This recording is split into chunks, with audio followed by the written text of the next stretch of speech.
안녕하세요. 평소 사연 라디오를 즐겨 듣는 구독자입니다. 저에게는 평생을 걸쳐도 잊지 못할 소중한 인연이 있는데요. 가을이 저물고 겨울이 시작되는 이 시기가 되면 부쩍 그 인연이 생각나고는 합니다. 오늘은 저의 소중한 인연에 대해 이야기해 보도록 할게요. 저는 한 가정의 가장이자 한 여자의 남편이며 두 아이의 아버지입니다. 그리고 동시에 작은 회사의 사장이기도 하죠. 지금 제가 살고 있는 인생은 남들이 보기에 성공한 인생처럼 보입니다. 제 과거를 모르는 사람들은 저의 인생이 평탄하게만 했을 거라고 지레짐작하기도 하죠. 그런데 제 인생은 남들과 비교해서도 결코 쉽지 않았습니다. 60 몇 년 전 제가 살던 동네는 모두가 힘들었어요. 하지만 저는 그 중에서도 특히 불쌍한 아이였습니다. 저희 아버지는 알코올 중독자였습니다. 집안의 실질적인 가장 역할은 어머니가 하셨지만 아버지는 자신을 가장이라고 말하며 돈을 벌어오고 자신을 먹여 살리는 어머니에게 폭력을 휘두르기 일쑤였어요. 아버지가 술을 마시고 동네 사람들과 시비가 붙어 돈을 물어줄 일이 생기면 그것을 해결하는 것도 온전히 어머니의 몫이었다고 했죠. 하지만 저는 이 사실을 아버지가 돌아가실 때가 되고서야 알았습니다. 왜냐하면 저는 어머니를 본 적이 없었거든요. 제가 아버지의 말을 알아들을 수 있을 때가 되었을 때부터 아버지는 어머니에 대해 이렇게 말씀하셨습니다. 네 엄마는 남편 버리고 자식 버리고 지 혼자 살겠다고 도망간 거야. 알겠어? 저는 그 말이 사실인 줄로만 알고 살았습니다.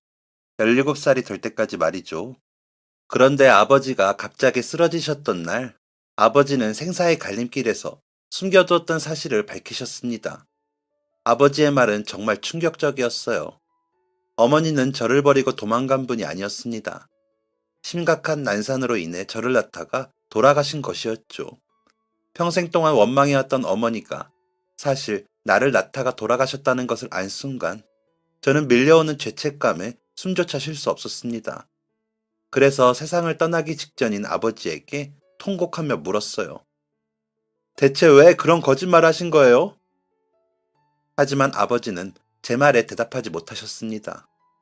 지금도 아버지가 왜 그런 거짓말을 하셨는지 모르겠어요. 평생 동안 술떡에 찌들어 살다 어머니가 돌아가셨다는 것조차 잊어버리신 건지, 아니면 그저 불행하길 바라셨던 건지 여전히 잘 모르겠습니다. 그리고 아버지가 눈을 감기 직전에 모든 사실을 이야기하신 것도 이해가 되지 않아요. 생전 마지막 부려본 변덕이었을 수도 있죠. 그렇게 아버지를 보내고 난 뒤 저는 처음으로 어머니에 대한 의문감을 가지고 동네 사람들을 찾아가 물었습니다. 알코올 중독으로 온갖 행패를 부렸던 아버지에게 질린 동네 사람들은 저에게 호의적이지 않았기 때문에 어머니에게 관한 이야기를 알려주려 하지 않았어요. 저는 빌고 빌어 결국 어머니에 관한 이야기를 들을 수 있었습니다. 어머니가 저를 낳다가 돌아가신 건 사실이었어요. 네 아버지가 설마 그런 거짓말을 했을 줄을 누가 알았겠니? 너네 엄마 진짜 독한 사람이었다. 너희 아버지한테 하루 종일 맞고도 눈물 한 방울 안 흘리는 사람이었어. 이 말을 전해준 분은 저를 처음으로 받아준 분이었습니다. 새벽에 누가 문을 두드리길래 무슨 일인가 하고 나가보니까 너희 엄마가 문 앞에 서 있더라. 얼굴은 땀범벅에 무슨 일이 있는가 싶어서 봤더니 품에 핏덩이를 안고 있는 거야. 그게 너였다. 이 여자가 미련하게 집에서 혼자 애를 낳고 어떻게 해야 할지를 모르겠으니까 널 데리고 제일 가까웠던 우리 집으로 데려온 거지. 내가 너를 받아들자마자 그렇게 쓰러졌고 병원은 밟아보지도 못한 채로 그렇게 죽었어. 저희 아버지는 뭐라고 계셨나요? 갓 태어난 너를 산파한테 데려다주고 네 엄마를 수습하고 우리 바깥 양반이랑 너네 집으로 가니까 술 먹고 자고 있더라. 집 한쪽은 난리가 나 있었지. 혼자 애를 낳는다고 얼마나 고생을 했을지. 아휴, 그때만 생각하면 내가 아직도 가슴이 철렁해. 사실 나도 사람이고 정이 있는데 그런 인간한테 어떻게 애를 선뜻 돌려주겠니? 그런데 어쩌겠어. 자식은 아버지 밑에서 커야지. 설마 자기 자식인데 죽이기야 하겠냐는 생각으로 보냈더니 어떻게 그런 천일공노한 거짓말을 했구나. 구역질이 나더군요. 그동안의 제 인생이 모두 부정당하는 기분이었습니다. 도저히 그 동네에서 살 수가 없었어요. 그래서 금방이라도 쓰러질 것 같은 집으로 돌아가 옷가지 몇 개와 돈 될 만한 것 모두를 챙겨 고향을 떠났습니다. 모두가 잠든 새벽 도망치듯 집을 나섰는데 어머니에게서 저를 받아들었던, 어머니의 진실을 알려주었던 옆집 아주머니가 저에게 꼬깃꼬깃한 노잣돈을 쥐어주셨어요. 이거라도 가져가라. 그 노잣돈은 제가 고향에서 살면서 처음으로 받아본 도움이었습니다. 아주머니가 저를 받아주신 것까지 하면 두 번째 도움이었네요. 그렇게 고향에서 도망온 저는 무작정 서울로 상경했습니다. 어디로 가야 할지, 무엇을 해야 할지도 모른 채 이곳저곳을 전전하다 보니 한 달도 안 되어 빈털터리가 되었죠. 그렇게 페인처럼 살던 중 싸움에 휘말려 경찰서에 가게 되었는데 제가 미성년자라는 걸 알게 된 경찰이 수소문한 끝에 저와 어머니의 친척을 연결시켜 주었어요.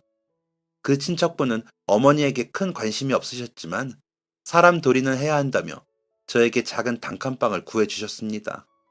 오래된 빌라에 있는 단칸방이었죠. 저는 작지만 제 공간이 생겼다는 게 너무 행복했습니다. 작은 단칸방에서 살게 된 저는 이전에 만났던 경찰이 소개해준 인력소에 나가 마기를 시작했습니다. 가진 거라곤 젊음밖에 없었던 저는 정말 열심히 일했어요. 어리다고 무시당하기 일쑤였지만 그것도 꼭 참고 일했습니다. 그렇게 열심히 일하고 집으로 돌아오면 마음속에서는 외로움이 사무쳤지만 괜찮았습니다. 저는 어린 시절부터 친구 한 명 없는 외톨이였거든요.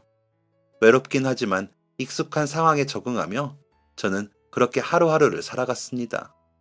그런데 아주 우연한 계기로 저에게는 친구가 생겼어요. 나이 차이가 꽤 많이 나는 친구였죠. 19살 생일. 저는 생일을 자축하기 위해 큰맘 먹고 통닭을 샀습니다. 봉투 안에 담긴 통닭의 맛있는 냄새에 발걸음은 점점 빨라졌죠. 설레는 마음으로 코너를 돈 그 순간, 저는 웅크리고 있는 무언가에 걸려 넘어지고 말았습니다. 당연히 제 손에 들려있던 통닭도 내팽개쳐졌죠. 봉투에서 빠져나와 바닥을 뒹굴고 있는 통닭을 본 순간 참을 수 없는 분노가 치밀어 올랐습니다. 그제야 제가 걸려 넘어진 무언가를 바라보았죠. 웬 할머니가 바닥에 웅크리고 앉아 계시더군요. 저기요, 할머니! 저는 큰 소리로 할머니에게 소리쳤습니다. 저와 부딪힌 여파로 엉덩방아를 찧은 할머니는 그 자리에 앉아 멍한 눈빛으로 저를 말없이 바라보셨어요. 그런데 뭔가 이상했습니다. 할머니의 눈빛은 멍한 게 아니라 초점이 없었어요. 소리를 친 제 쪽을 보고 있는 듯 했지만 정확하게는 제 옆을 보고 계셨습니다. 저는 할머니의 눈을 보자마자 할머니의 눈이 보이지 않는 상태라는 걸 알 수 있었어요. 순간 할머니에게 모질게 소리친 제 자신이 부끄러웠지만 몇 년간 막노동판에서 구르며 배운 거라고는 가만히 있으면 호구된다 뿐이었던 저는 다시 당당하게 소리쳤습니다. 거기에 앉아 계시면 어떡해요? 할머니 때문에 통닭을 못 먹게 됐잖아요. 할머니는 소리 지르는 저를 보며 이렇게 말씀하셨습니다. 그러게, 나 때문에 그렇게 돼서 어떡하나. 전혀 미안해하지도 않고 당황하지도 않는 할머니의 모습은 저를 당황스럽게 만들었습니다. 통닭값을 물어달라고 하고 싶은데 어떤 말을 해야 하는지 알지 못했던 저는 그 자리에 가만히 서서 어물거리고 있었어요. 그때 할머니는 엉거주춤 자리에서 일어나시더니 저에게 손짓하셨습니다. 따라와. 저는 무언가에 홀린 듯 할머니의 뒤를 쫓았죠. 할머니는 조심조심 발걸음을 옮기셨습니다. 할머니가 도착한 곳은 제가 살고 있는 단칸방 건물의 2층이었어요. 할머니는 몇 번의 시도 끝에 열쇠로 문을 여셨고 어서 들어와 라고 말씀하셨습니다. 저는 쭈뼛대며 할머니의 집 안으로 들어갔어요. 할머니는 아무데나 앉아있어 라는 짤막한 말을 남기시고는 부엌으로 향하셨습니다. 저는 이해할 수 없는 할머니의 행동에 버럭 화를 냈어요. 할머니, 대체 뭐 하자는 겁니까? 갑자기 집에 데려오고는 가만히 앉아있으라뇨. 제 통닭은 어쩌실 거예요? 씩씩거리며 말을 끝내자 또다시 고저없는 할머니의 목소리가 들려왔습니다. 나 때문에 못 먹게 됐다며 밥 한 끼 대접해 줄 테니까 거기 앉아있어. 할머니의 말투에는 마법이라도 걸려있는 것 같았습니다. 망아지처럼 날뛰던 저를 말 한마디로 제압한 할머니는 보이지 않는 눈으로 밥상을 준비하기 시작하셨어요. 덜그럭거리는 소리와 무언가가 끓는 소리가 들리더니 금세 집안에는 맛있는 냄새가 가득해졌습니다. 하루 종일 굶다시피 했던 저는 엎어진 통닭은 잊어버린 채 군침을 흘리고 있었죠. 할머니는 눈이 보이지 않는 게 무색할 정도로 익숙하게 밥상을 차리셨습니다. 그리고 얼마 뒤, 와서 밥 먹어. 할머니는 저를 부르셨어요. 제 눈앞에 펼쳐진 건 진수성찬 같은 밥상이었습니다. 저는 감사하다는 말도 뱉지 못한 채 허겁지겁 밥을 먹기 시작했어요. 눈 깜짝할 사이에 밥 한 공기를 뚝딱 해치운 저는 염치도 없이 물었습니다. 밥 한 그릇 더 먹어도 됩니까? 할머니는 아무 말 없이 밥 한 공기를 덮어주셨어요. 그렇게 총 3공기를 비운 저는 부른 배를 부여잡고 할머니를 바라보았습니다. 제가 3공기를 먹는 동안 할머니는 밥 한 술 뜨지 않으셨더군요. 배를 채우고 나니 앞을 보지 못하는 할머니가 능숙하게 밥상을 차리는 모습이 너무 신기하게 느껴졌습니다. 그런데 할머니, 눈이 안 보이시는 거 맞죠? 할머니는 고개를 끄덕이셨어요. 그런데 어떻게 이렇게 익숙하게 밥상을 차리세요? 저는 눈 감고 있으면 아무것도 못할 텐데. 할머니는 잠시 침묵을 지키시더니 이렇게 말씀하셨습니다. 평생 동안 남편이랑 아들 밥 차려주는 게 일이었는데 이 정도는 눈 감고 하지. 저는 깜짝 놀라며 물었습니다. 네? 그럼 저 여기 있어도 돼요? 곧 돌아오시는 거 아니에요? 19살이었던 저는 할머니의 남편과 아들이 귀가해서 저를 혼낼까봐 두려웠던 것 같습니다. 통닭이 엎어졌다고 할머니에게 화를 내고 할머니의 집에 들어와서도 큰 소리를 쳤으니까요. 그런데 할머니는 그런 저에게 담담히 사실을 말씀해 주셨습니다. 저승이 인간된 사람들이 어떻게 집에 돌아와? 할머니와의 대화에서 알게 된 것이었는데 할머니는 남편과 아들을 한 번에 잃은 후 한동안 고향에 내려가 있었다고 하셨어요. 남편과 아들을 한 번에 잃자 그때부터 눈이 점차 안 보이기 시작했다고 했죠. 제가 단칸방에 살면서 할머니를 한 번도 보지 못했던 이유도 할머니가 고향에 내려가 있으셨기 때문이었습니다. 그럼 아까 거기 왜 앉아 계셨던 거예요? 저는 할머니가 누구 기다리신 줄 알았어요. 그냥 거기 앉아 있으면 누구라도 올까 싶어서. 저는 순간 할머니에게서 동질감이 느껴졌습니다. 돌아올 사람이 없다는 걸 알면서도, 찾아올 사람이 없다는 걸 알면서도 누군가를 기다리는 마음. 저도 알고 있는 마음이었거든요. 그래서였는지 저는 처음 만난 할머니에게 제 모든 이야기를 털어놓았습니다. 아버지가 돌아가셨고 어머니의 비밀을 알게 된 후 고향에 있을 수 없어 도망치다시피 이곳으로 오게 되었다는 이야기. 지금까지 누구에게도 털어놓지 못한 비밀이었죠. 할머니는 조용히 제 이야기를 들어주셨습니다.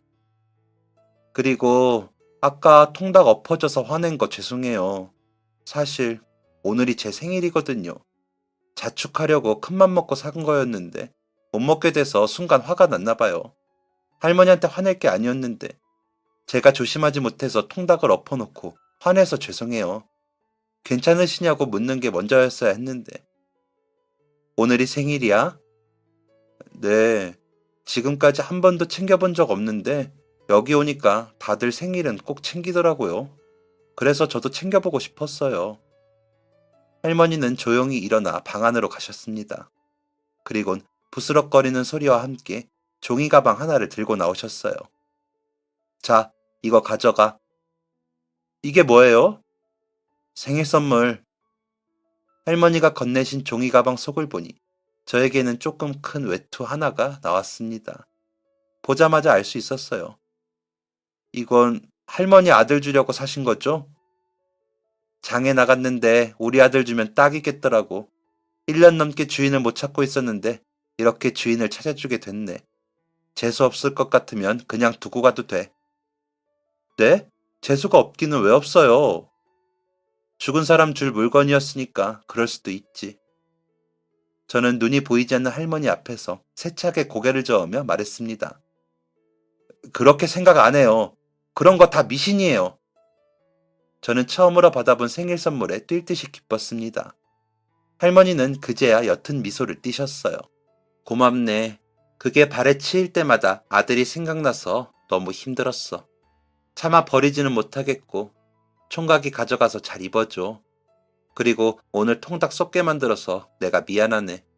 괜찮으면 가끔 와서 밥이라도 먹고 가. 그날 이후로 저와 할머니는 절친한 친구가 되었습니다.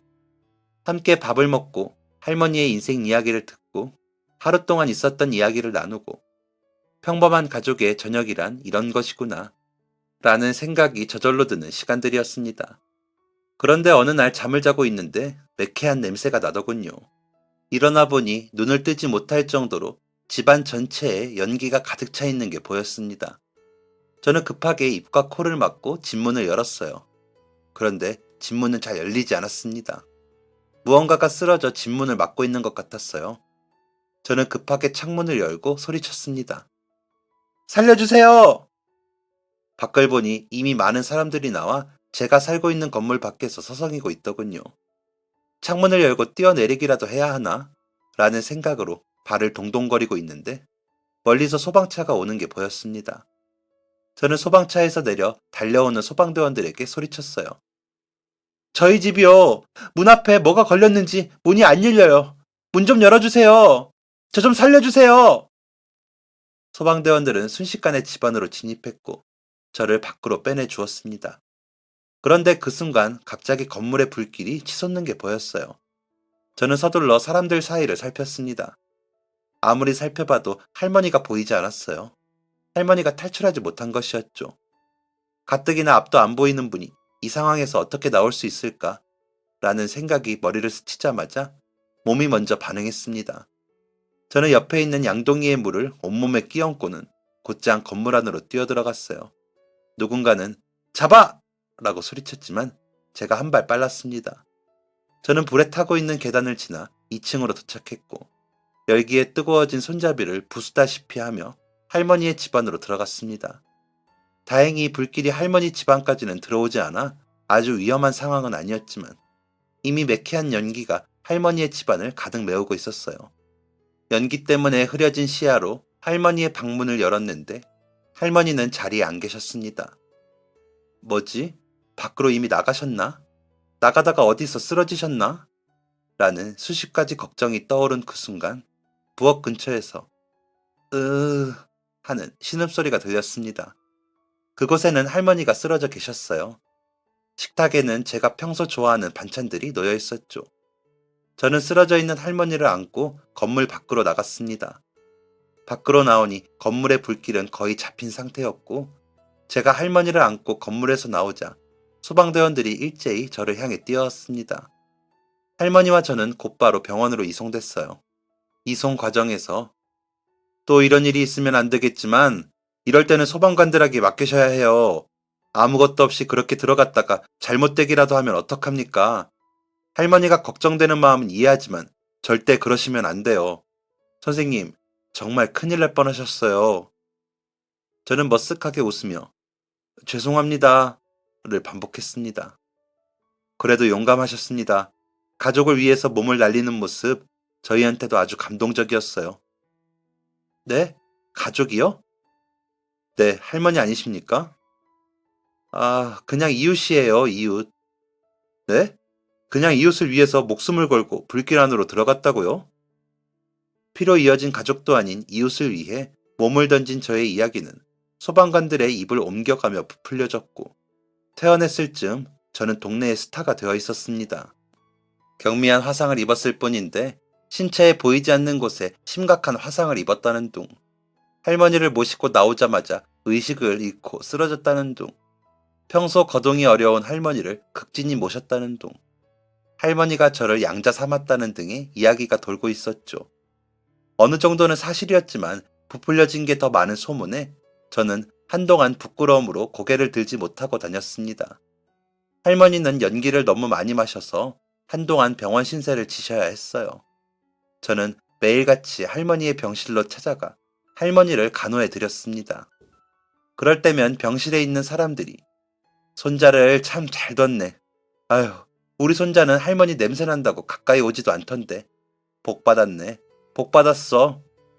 저는 그런 분들에게 저는 친손자가 아니다 라고 이야기하려 했지만 할머니는 아무렇지 않게 다른 환자들에게 이렇게 얘기하셨어요. 그럼 우리 손자가 참 기특해.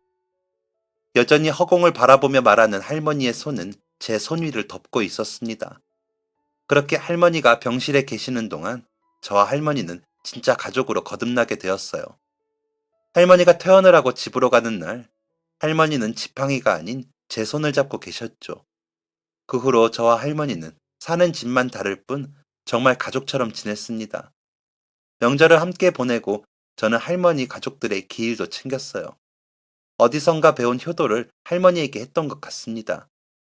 그렇게 21살이 되고 나니 저에게도 현실적인 걱정거리가 생겼어요. 지금처럼 막노동만 해서는 안정적인 인생을 살 수 없을 것만 같았죠. 겨우 21살의 나이, 공부를 하거나 전문 기술을 익히는 게 필요하다고 생각했어요. 그러려면 돈이 필요했죠. 그런 고민을 하던 중 천금 같은 기회가 찾아왔습니다.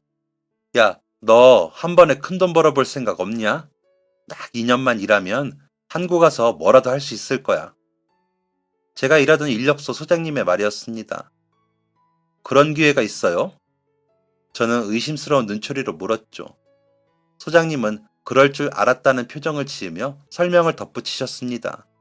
당연히 쉬운 일은 아니지. 한국에서 일하는 건 아니고 해외에서 일하는 거야. 이번에 한국 건설사에서 큰 건을 따냈는데 한국에서 일하러 갈 건설 노동자를 뽑는다고 하더라고. 아무나 뽑는 건 아니고 몸 건강하고 정신 건강한 사람을 뽑는 건데 내가 너 추천했다. 이후 소장님에게 들은 건설사 이야기는 정말 해볼 만한 일이었어요. 눈 딱 감고 해외에서 2년 동안 일하면 한국에 돌아와서 제가 배우고 싶은 기술을 배울 수 있겠더라고요. 하지만 선뜻 수락할 수는 없었습니다. 할머니가 눈에 밟혔기 때문이었죠. 눈이 보이지 않는 삶에 아무리 익숙해졌다고 하더라도 할머니에게 세상은 위험한 것 천지였습니다. 그렇게 며칠씩 고민하고 있는데 할머니는 못 속이겠더군요. 너 무슨 일 하고 있지? 저는 깜짝 놀라 순간 없다라고 대답하고 말았습니다. 할머니는 차라리 귀신을 속여라 이놈아. 일하고 돌아오면 하루 종일 제잘거리던 놈이 몇 날 며칠 말 한마디 안 하는데 무슨 일이 없기는 뭐가 없어? 빨리 말해. 무슨 고민이든 고민은 할수록 커지는 법이다. 저는 결국 할머니에게 모든 것을 털어놓을 수밖에 없었어요. 모든 이야기를 들은 할머니는 이렇게 말씀하셨습니다. 거기 정말 믿을 만한 거야? 네, 얘기 들어보니까 그래요. 거기 2년 동안 다녀오면 돌아와서 너가 하고 싶은 거 마음껏 할 수 있는 거고? 네. 할머니는 그제야 뭐가 문제냐는 듯 물으셨어요. 그럼 가면 되는 게 아니냐. 나는 신경 쓰지 마. 살 날 얼마 안 남은 늙은이 신경 쓰기에는 남은 네 인생이 더 중요하지 않겠니? 할머니의 말은 저를 속상하게 만들었습니다. 할머니가 살 날이 얼마 안 남기는 뭐가 안 남아요. 속상하게 그런 말 하지 마세요. 할머니는 제 말을 다 듣지도 않은 채 자리에서 일어나셨습니다. 갈 수 있을 때 가. 가고 싶잖아. 그렇게 일주일간의 실랑이 끝에 저는 해외 건설 노동 현장으로 떠났습니다. 할머니, 자주 편지할게요. 됐어. 보지도 못하는 편지는 뭐하러 보내. 옆집 아줌마 있잖아요. 부탁하고 갈 테니까 읽어달라고 하세요. 됐어. 무소식이 희소식이라는 말이 그냥 있는 게 아니야. 저는 끝까지 할머니에게 자주 편지하겠다는 말을 남기고 비행기에 몸을 실었습니다. 제가 일을 하게 된 나라는 정말 더운 곳이었습니다. 습하고 덥고 가끔 불어오는 모래바람은 눈 뜨는 것조차 힘들게 만들었죠. 말도 제대로 안 통하는 곳에서 현지 인부들과 같이 일을 하려니 힘든 점이 한두 개가 아니었어요. 하지만 매달 통장에 찍히는 월급을 보면 그런 고통쯤은 감당할 수 있었습니다. 저에게는 목표가 있었으니까요. 피부가 점점 거칠어지고 또래에 비해 얼굴이 5년은 더 들어 보일 정도로 고생을 하다 보니 제가 짓기 시작했던 건물의 완공이 눈앞으로 다가왔습니다. 일도 어느 정도 손에 익었겠다. 낯설었던 외국 땅의 언어도 조금은 익숙해졌겠다. 완공도 코앞이겠다. 저는 한국으로 돌아갈 날을 손에 꼽으며 매일매일 착실하게 일했습니다. 그렇게 기다리고 고대했던 월급날, 저는 떨리는 마음으로 통장을 확인했습니다. 그런데 뭔가 이상했어요. 통장에 분명히 찍혀 있어야 할 월급 내역이 보이지 않았습니다. 저는 조금만 기다리면 들어오겠지 라는 생각으로 일주일을 기다렸습니다. 그런데 일주일 뒤에 확인한 통장에도 월급 내역은 찍혀 있지 않았어요. 뭔가 불안한 마음이 들었던 저는 곧장 사무실로 찾아갔습니다. 사무실에 가니 저와 같은 상황에 처한 사람들이 많이 보이더군요. 회사 직원들은 월급 미지급으로 찾아온 사람들을 앉혀놓고 이렇게 말했습니다. 건물 완공 직전인 건 다들 아시죠? 원래 이렇게 큰 건은 완공 앞두고 잔금 처리가 늦어지기도 해요. 완공된 후에 하자보스 이런 거 체크하고 잔금을 넘겨주겠다는 건데 이건 설명해도 모르실 테니까 간단하게 넘어가고 저희도 월급 밀리지 않도록 최대한 노력하고 있으니까 그것만 알아주세요. 그리고 건물이 잘 지어져야 잔금을 받을 수 있으니까 월급 안 들어왔다고 일 대충 하지 마시고 월급 받을 수 있도록 열심히 일해주세요. 지금 와서 생각해보면 별 말도 안 되는 변명들입니다. 하지만 저를 포함해 그 자리에 앉아있던 대부분의 인부들은 그 말이 다 사실인 것처럼 믿었어요.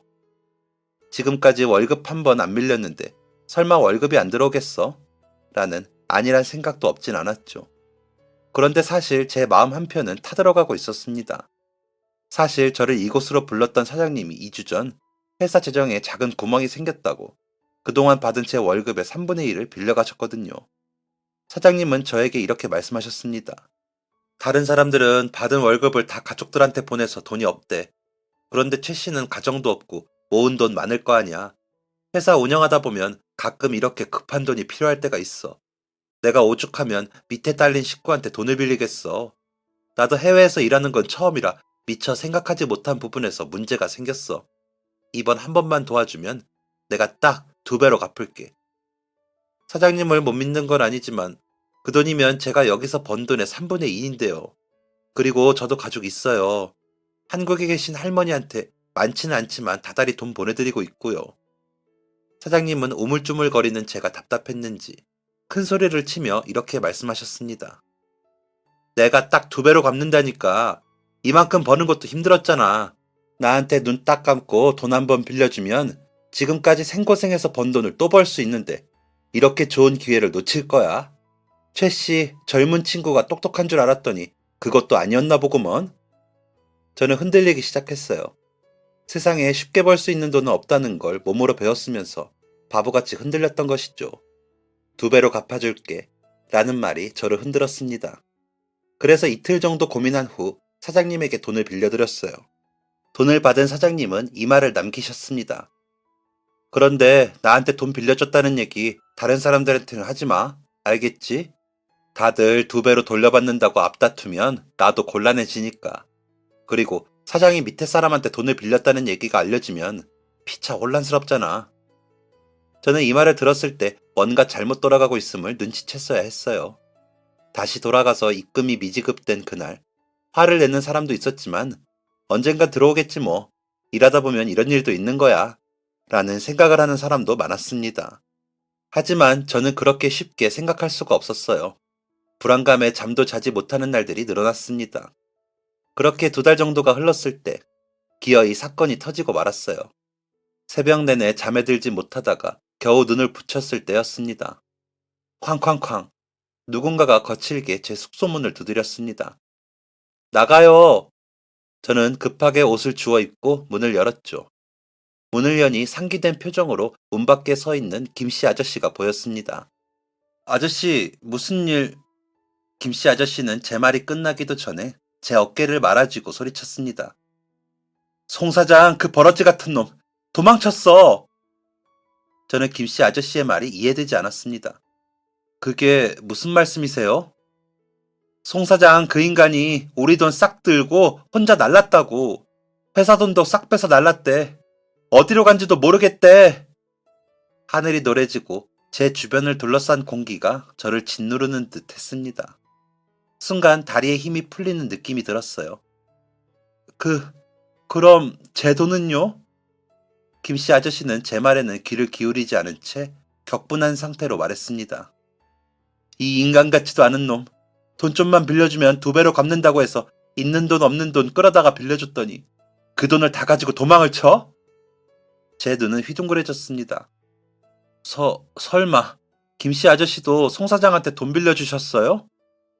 김씨 아저씨도 놀래서 대답했습니다. 뭐야, 설마 너도 빌려준 거야? 송 사장의 사탕 발림에 넘어간 사람은 저뿐만이 아니었습니다.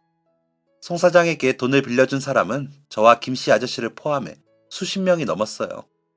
사무실에 가니 직원들은 구석에 앉아 고개를 푹 숙이고 있었고, 사무실 내부는 분노한 사람들에 의해 엉망이 되어 있었죠. 회사가 부도났다는 사실에 사람들은 송 사장의 행방을 추적하려 했지만, 돈 한 푼 없는 인부들이 연고 없는 해외에서 누군가를 쫓기란 쉽지 않았습니다. 낯선 땅의 경찰은 억울한 남의 나라 사람들을 도와줄 만큼 측은지심이 넘치지도 않았죠. 가진 돈을 다 털린 저는 겨우 여비를 마련해 한국으로 돌아올 수 있었습니다. 송 사장에게 사기를 당하지 않았던 현지 인부들이 비행기 싹을 마련해 준 것이었죠. 송 사장, 그 치밀한 인간. 현지 경찰에게 쫓기지 않으려고 현지 인부들에게는 사기를 치지 않았더군요. 무슨 정신으로 비행기를 타고 한국으로 돌아왔는지 모르겠습니다. 함께 사기를 당했던 사람들이 고소장을 쓰고 어딘가에 사인을 하라고 했지만 제가 어디에 사인을 하고 있는지 알아차릴 겨를도 없었어요. 오랫동안 비워뒀던 단칸방의 문을 여니 찬기가 가득하더군요. 그런데 집은 놀라울 정도로 깨끗했습니다. 먼지 하나 없었어요. 할머니가 제 집을 주기적으로 청소해 주셨던 것이죠. 임금 미지급 후 근 4개월 정도 할머니와 연락이 끊겼었기 때문에 저는 곧장 할머니 댁으로 찾아갔습니다. 할머니의 집에 초인종을 아무리 눌러도 집안에서는 대답이 없더군요. 할머니와의 만남을 포기하고 집으로 돌아가려는데 옆집 아주머니가 집에서 나오시더군요. 어머, 병찬 총각, 한국 돌아온 거야? 돈 많이 벌었어? 옆집 아주머니는 저를 반갑게 맞아주셨지만 저는 그 말에 대답할 수가 없었습니다. 퀭한 얼굴로 고개를 푹 숙이고 있으니 뭔가 잘못된 걸 느꼈는지 옆집 아주머니는 서둘러 말을 수습하셨습니다. 밥은 잘 챙겨 먹었어? 할머니가 안 그래도 총각 돌아오면 밥 한 끼 챙겨 먹이라고 돈 맡겨두셨는데. 할머니가요? 연락 안 된 지 꽤 됐다며. 2달 전쯤인가? 할머니 양로원으로 들어가셨어. 네? 할머니 어디 편찮으신 거예요? 아니, 어디가 막 아프셨던 건 아니고 총각도 알잖아. 그 연세에 앞도 안 보이시는데 혼자 사는 게 쉽겠어? 순간 마음이 숙연해지더군요. 할머니가 스스로 양로원에 들어가셨다는 것도 몰랐던 제가 너무나 부끄러웠습니다. 저는 결국 밥이라도 먹고 가라는 옆집 아주머니의 말을 거절하고 집으로 향했습니다. 이후로는 정말 폐인처럼 살았어요. 술도 잘 못하는 제가 술병을 쌓아놓고 술만 마셨죠. 안주도 없었습니다. 그렇게 보름 정도가 지났을 때였을까요? 누군가 집 문을 두드리더군요. 똑똑똑. 멀쩡한 초인종을 두고 문을 두드릴 사람은 할머니뿐이었습니다. 세상 모르게 퍼질러 자던 저는 벌떡 일어나 문을 열었어요. 문을 여니 그 사이에 더 왜소해진 할머니가 문 앞에 서 계셨습니다. 할머니는 제가 입을 열자마자 크게 호통을 치셨어요. 냄새 봐라, 냄새. 내가 앞이 안 보인다고 모를 줄 알았어? 문 밖에서도 술 냄새가 진동을 한다, 이놈아. 호통을 치는 할머니의 모습을 처음 본 저는 너무 당황했습니다. 할머니는 저를 밀치시고 제 집으로 들어오셨어요. 그러고는 손에 잡힌 지팡이로 제 방을 이리저리 휘저으셨죠. 할머니가 한 번 지팡이를 휘두르실 때마다 소주병들이 부딪히며 깡 하는 소리를 냈습니다. 집 처분하려고 잠깐 들렸더니 옆집 새댁이 너 이야기를 하더라. 온 동네에 소문이 자자해. 대체 무슨 일이 있었길래 사람 구실도 못하고 곧 죽을 인간처럼 살아? 젊은 놈이. 연로한 할머니는 호통을 치는 게 힘에 부치시는지 거칠게 숨을 내쉬셨습니다. 할머니, 소리 지르지 마세요. 이러다 쓰러지실까 겁나요. 내가 쓰러지는 게 겁이 났으면 한 번이라도 찾아왔었어야지. 지금까지 얼굴 한 번 안 내비치다가 이제 와서 무슨 걱정이야? 저는 할 말이 없었습니다. 한국에 돌아와서 할머니를 찾아가지도 편지 한 통을 쓰지도 않았거든요. 나는 너가 죽은 줄로만 알았다. 그렇게 걱정을 시켰으면 잘 살고 있어야지. 대체 이게 무슨 꼴이야? 저는 고개를 푹 숙이고 할머니의 이야기를 듣고만 있었습니다. 여기는 술 냄새가 나서 못 있겠다. 내 집으로 가자. 저는 밖으로 나서는 할머니를 자연스럽게 부축했고 금세 할머니 집으로 돌아가 마주 앉았습니다. 먼저 말을 시작한 건 당연히 할머니였어요. 어디 한번 말해봐라. 대체 무슨 일이 있었길래 이 지경이 된 거야? 저는 우물쭈물하며 그동안 있었던 이야기를 모두 전해드렸습니다. 할머니는 아무 말 없이 제 이야기가 끝날 때까지 자리를 지켜주셨어요. 그래서 그동안 일해서 번 돈은 다 잃어버렸고 뭘 어디서부터 어떻게 시작해야 할지 모르겠어요. 할머니는 한참 동안 침묵을 지키시더니 한 가지 질문을 던지셨습니다. 만약에 그 돈을 잃어버리지 않았으면 지금쯤 뭘 하고 있을 것 같으냐? 저는 무심하게 대답했습니다. 지금 와서 그런 생각을 하는 게 무슨 의미가 있겠어요. 생각을 해봤자 돈 한 푼 없는데요. 제 말이 끝나자마자 할머니는 일어나서 밖으로 향하셨습니다. 할머니, 어디 가세요? 이제 여기는 내 집이 아니다. 여기는 곧 처분할 예정이니까 그리 알아. 할머니를 배웅하고 집으로 돌아온 그날, 저는 이런 생각을 했습니다. 할머니가 나한테 실망하셨구나. 나는 결국 돈도 가족도 잃어버리게 되는구나. 그때부터는 정말 죽음을 생각하며 살았던 것 같습니다. 그런데 며칠이 지났을 때 누군가 저를 찾아왔어요. 최병찬 씨 맞으십니까? 저를 찾아온 사람은 꾀죄죄한 저와는 다르게 너무나 멀끔한 신사였습니다. 네, 제가 최병찬인데 누구시죠? 마숙자 씨 대리인입니다. 네? 할머니 대리인이 왜 저를 찾아오시죠? 술병이 가득한 공간에서 감정 없이 사무적인 태도로 내뱉는 대리인의 말은 정말 놀라웠습니다. 그러니까 할머니가 모든 재산을 제 앞으로 두셨다고요? 네, 살고 계시던 집을 비롯해 개인 재산 모두를 최병찬 씨에게 물려주셨습니다. 대리인이 건네준 서류에는 할머니가 저에게 물려준 모든 재산 목록이 적혀 있었습니다. 그 중에는 제가 해외에서 일을 하며 조금씩 보내드렸던 돈도 포함되어 있었어요. 한 푼도 안 쓰셨네. 할머니는 제가 보내드린 돈을 조금도 사용하지 않으셨습니다. 저는 대리인에게 물었어요. 할머니가 다른 가족이 없는 건 알고 있지만 대체 왜 저한테? 대리인은 또다시 딱딱한 말투로 말했습니다. 글쎄요. 저는 의뢰인의 사생활에는 관심이 없어서요. 다만 마숙자 씨가 이 편지도 남기셨습니다. 대리인은 모든 서류를 정리한 뒤 제 집을 떠나며 이렇게 말했어요. 의뢰인의 일에 참견하는 편은 아니지만 마숙자 씨가 최병찬 씨 걱정을 참 많이 하셨습니다. 당연히 친손주일 줄 알았는데 아니더군요. 그 재산 마숙자 씨가 오랜 시간 동안 힘들게 모으셨을 겁니다. 부디 잘 사용하셨으면 좋겠네요. 그리고 동생 같아서 하는 말인데 다시 살고 싶으면 술부터 끊고 집에 있는 술병부터 치우세요. 처음 만난 대리인의 말을 듣고 나니 뒤통수가 얼얼하더군요.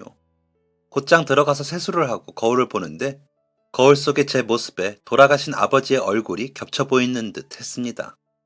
비명을 지르며 화장실을 뛰쳐나오니 그동안 보이지 않았던 집안의 모습이 보였어요. 나뒹구는 술병, 거미줄, 쓰레기 더미. 그토록 닮고 싶지 않아 했던 아버지의 모습을 그대로 따라가고 있었구나. 를 깨달은 순간 저는 집안을 뒤집어 엎기 시작했습니다.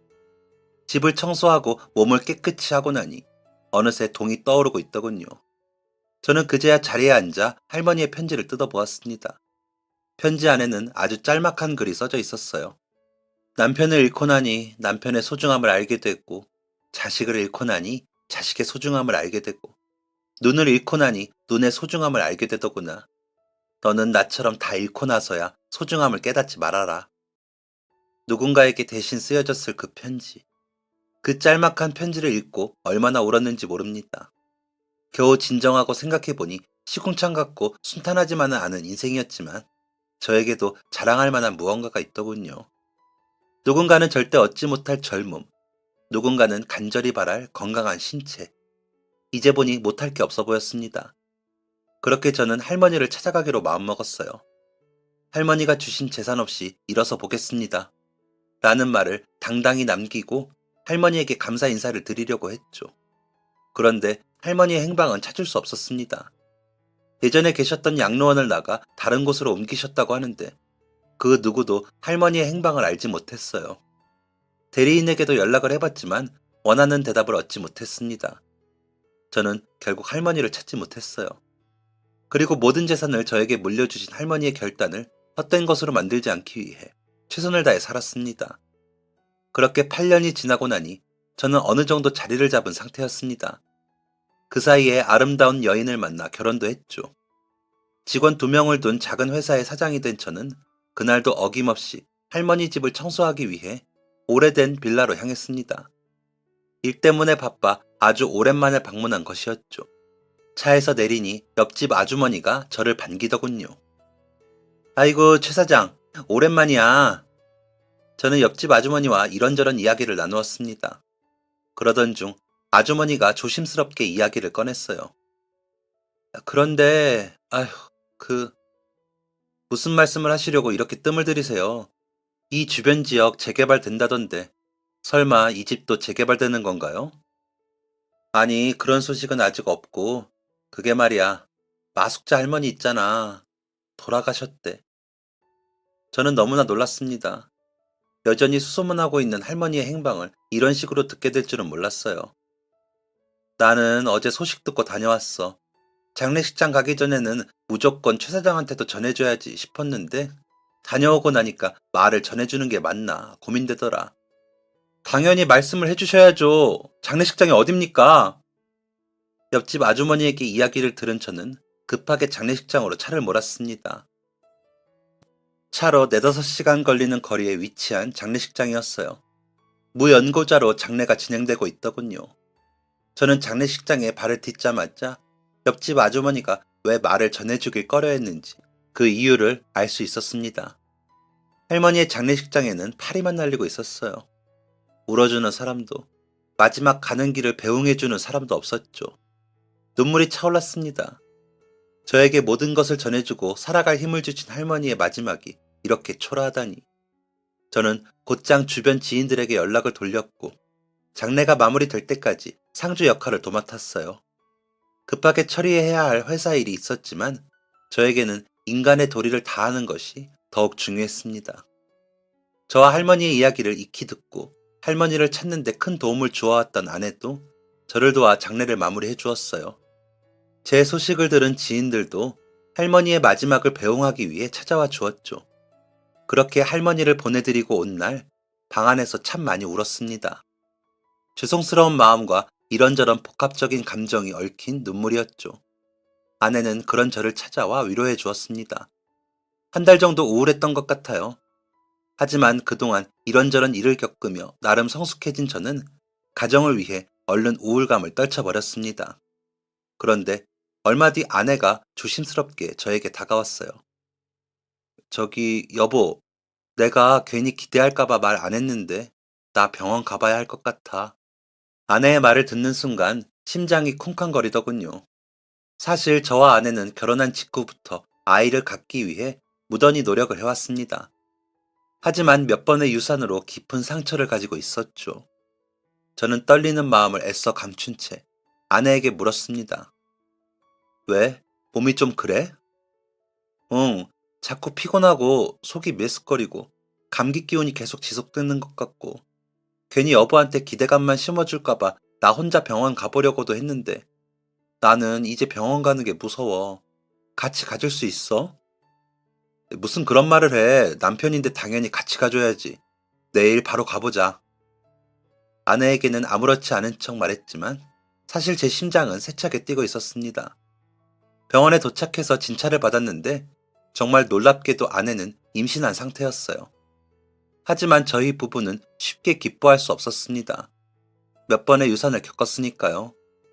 이 사실을 아는 의사도 조심스럽게 말했습니다. 아시겠지만 몇 번 아픔을 겪으신지라 최대한 조심하셔야 합니다. 저와 아내는 떨어진 낙엽을 밟는 것도 조심했어요. 그런데 그렇게 조심하던 중 아내가 달려오는 자전거와 접촉사고를 당하는 일이 벌어졌습니다. 그런데 놀랍게도 아내와 아이는 멀쩡했어요. 진찰을 마친 의사는 정말 하늘이 도왔네요. 어디 하나 부러질 정도의 충격이었을 텐데 정말 기적입니다. 아내와 함께 집으로 돌아가는 길, 아내는 이런 말을 남겼어요. 있잖아, 사실 나는 아기 갖는 걸 포기하고 있었다. 그리고 지금 뱃속에 있는 아이한테는 미안하지만 늘 불안했어. 언제 이 아이가 떠날지 모른다고 생각했거든. 저는 그동안 아내가 얼마나 힘들어 해왔는지를 알았기 때문에 잠자코 아내의 말에 귀 기울였습니다. 그런데 오늘 일을 겪고 나니까 이 아이는 반드시 만날 수 있을 거란 확신이 들어. 그리고 이 아이가 돌아가신 할머니의 마지막 선물 같아. 저는 조용히 아내의 손을 맞잡았습니다. 예상하셨겠지만 저와 아내는 정말 뱃속의 아이를 건강하게 만날 수 있었습니다. 그것도 건강한 쌍둥이였죠. 그 아이들이 어느덧 커서 장성한 어른이 되었네요. 이런 인생길을 걸으며 저는 한 가지 철칙을 갖게 되었습니다. 작은 인연도 허투루 생각하지 말자. 지금 돌이켜봐도 남편과 아들을 한순간에 잃었던 할머니와 가진 것 하나 없던 제가 서로를 만나 위로와 도움을 주었던 게 너무나 신비롭습니다. 제 사무실 책상에는 과거 할머니가 저에게 전해주셨던 편지가 고스란히 남아있습니다. 혹시 여러분은 인생에서 소중한 무언가를 당연하게 여기고 계시진 않은가요? 주어진 모든 것에 감사하고 만족하는 삶이 되기를 바라며 제 사연을 마치도록 하겠습니다. 긴 이야기를 들어주시고 읽어주셔서 감사합니다. 모두들 행복하세요. 지금까지 사연 들어주셔서 감사합니다. 사연이 재밌으셨다면 구독과 좋아요를 눌러주세요. 감사합니다. 안녕히 계세요.